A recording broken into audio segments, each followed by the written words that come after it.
Hello, this is Garden Guy 97, and today I'm going to make my first sowing in the 2014 outdoors.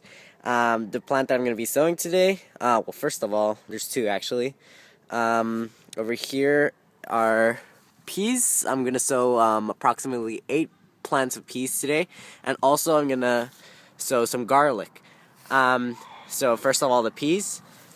I'm simply, as you can see, I already made some holes. I'm going to make as you can see, I'm not like actually doing rows. I'm trying out something new called square foot gardening, in which basically you split up your garden into squares that are 1 foot by 1 foot, and from there, inside that square, you plant one type of plant. And so peas require 6-inch spacing. So for plants that require 6-inch spacing, I would plant four plants in one square, as you can see right there, 4 little dots. And so I'm going to be planting 2 squares of peas right there. And so it's basically simply to save space, and also a better way to intensely plant more plants into your garden if you're tight on space, just like me. So yeah, peas. The variety, first of all, is called Super Snappy, and according to these, it says that, well, I read sometime that it said that these are bush variety. Yeah, basically it means that most peas would go crazy, kind of like the pumpkin did when it was growing. That went crazy all over the tree. Well, most peas go crazy and just start growing everywhere. However, these are more controlled, and they only like grow to a certain amount, and they don't like sprawl all over the place. So that's why that's why I don't need any supports or anything, because these are actually more controlled. So first of all, I'm gonna make my holes a bit deeper. They like to be planted deep, peas, like probably like a finger's depth. So just make some little holes there in the soil. There, and then I'm going to take a pea. They look very dry and wrinkly, white, but that's normal because they're dried. So simply plop them in there, and as soon as I get some more out, just plop them in. As easy as that. It's really not that complicated, but just wanted to show you all me sowing the peas. Most places, right now it's like January. It's very early to sow peas, but because I live here in a warm climate place where frost doesn't hit the area that much, and if it does, it's like very light, then it's okay to like sow this early. However, like in northern areas, I think you have to wait until April. So it just depends on your area. But for my area, I can already sow right now, so it's okay. So I'm just gonna make another planting right there. Another planting right there. They like to be sown deep, so remember that. It needs a lot of space. Well, not a lot of space. I mean, like a lot of depth. There it is. So I already sowed 8. Just as simple as that. I'm going to cover up the holes. Then I'm going to water it. But I'll do that after the video. Well, actually, let me just cover them up.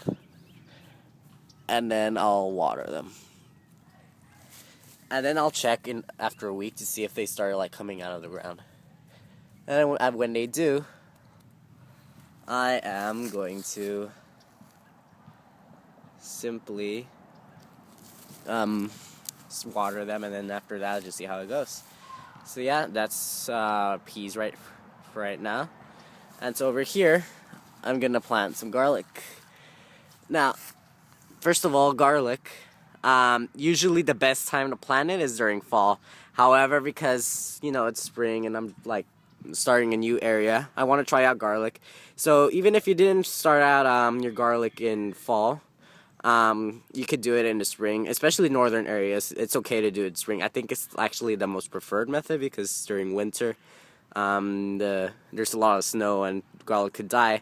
So in the northern areas, it's good to sow in spring. And in the south, you can still sow in the spring, but your garlic won't be as big as it would be if you planted it in the fall, because garlic needs a long exposure to the cold. So, um, there's the garlic right now. And so basically I'm just going to split it. First of all though, let me just set the camera down so I could do it. Alright, I split up the garlic. And so now that you split it up, now you have to separate the ones from that you are going to plant and the ones that you're just going to use for either cooking or throwing away. Now, once you split a garlic, what you want to do is you want to get the bigger cloves, these, for example, that look healthy, and the biggest ones, because the bigger the clove, the bigger your garlic's going to be. So these ones are too small, the smallest ones, and this one looks very unhealthy. I don't know what was happening, it's starting to rot. So these will go to compost, and these I will use for planting. So let me just set these aside, because I'm not going to use them for planting. Alright, so now that I have these, what I'm going to do is just simply plop them in, just like I did. Garlic has an exact growing point, just like you have to just do it at a specific point because they won't grow upside down. They have to grow up the right side up. Oh, sorry. They have to grow the right side up. So in order for you to do that, you have to like look. So over here with these is simpler because they have the sprout coming up. You see the base? It's where the base of the garlic was. And so that will be the base that will go down. And so this, if it's starting to sprout up a bit, well then it's an obvious indicator that this goes right side up. So what I'm going to do is I'm just going to, you want to plant them deeply too. So I'm just going to dig approximately twice their depth, like how long they are. So twice their size, about that. And then over here I'm also going to do the same. This goes over here. Make sure you plant them with the right side up and not upside down, or else you get some funky garlic right there. Then over here,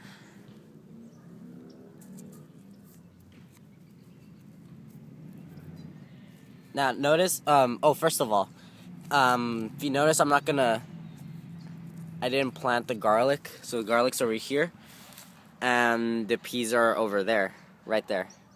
So I'm not gonna plant the peas next, the garlic next to the peas, because they say that peas don't grow well next to garlic. It's something that's not proven exactly scientifically, but it's just an old saying. Peas don't grow well next to onions and garlic, and you know, the onion family. So I'm just gonna, like, you could try, but I don't want to risk it. So I'm just gonna make a huge hole over here, and then just pop them in there.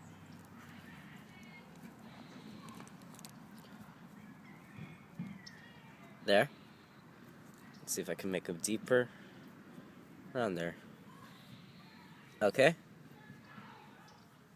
And then I have some space over here, so I'm just gonna make a little hole here.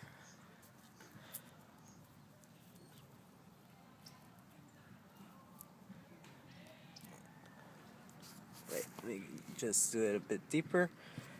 You want to make them like very deep. It doesn't matter if it's like you overdo the deepness, they'll still grow. There. So there's the garlic. Remember, it's preferable if you plant it in the fall, but it's okay to do it in the spring too. Now you just simply cover them up and water them, and hopefully they start popping up. This is the first time I grow garlic, by the way.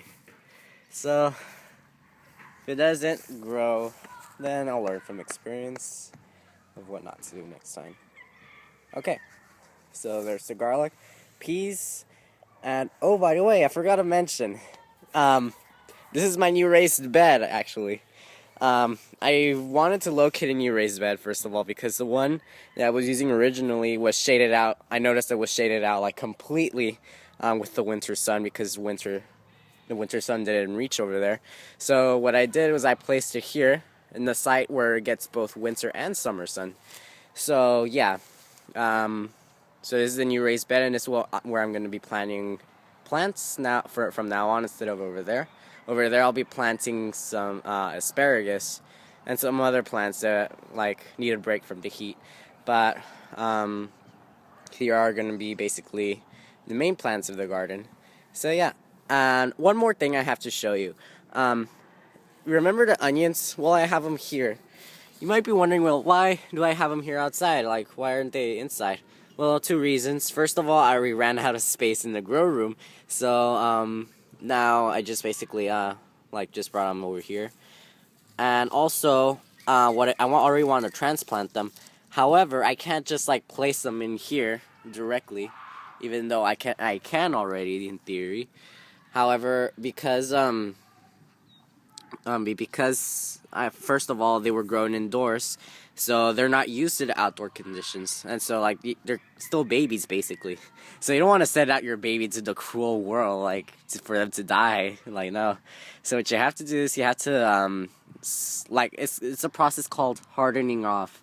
So basically what you do is you leave them outside for let's say some 4 days. No, not 4 days. Like some 4 hours or so. Put them in the shade because they're not used to getting full sun since they're like always getting light bulb sun. And so you have them out here, and then the next day you increase the amount of sun that they get. The amount that they're outside by 2 hours, and then you expose them gradually to the sun until they're practically outside all day in full sun, and then once they're already acclimated completely to your yard's climate, then you could transplant them finally over here, and then that's how you have it. So right now the onions are in a hardening off stage, and they're basically ready for transplant. As you can see, they're already of the appropriate size. So yep, that's all that I have right now. Right now I'm going to water my garden. Well, not my garden necessarily, but the peas and the garlic so that they start sprouting. So yeah, thanks for watching, and I'll see you in the next video. Hopefully be soon. Probably I might do a video on how to make growing lights since I'm running tight on space. So yeah, that's what I'll be doing next time. Alright, see you guys later. Bye bye.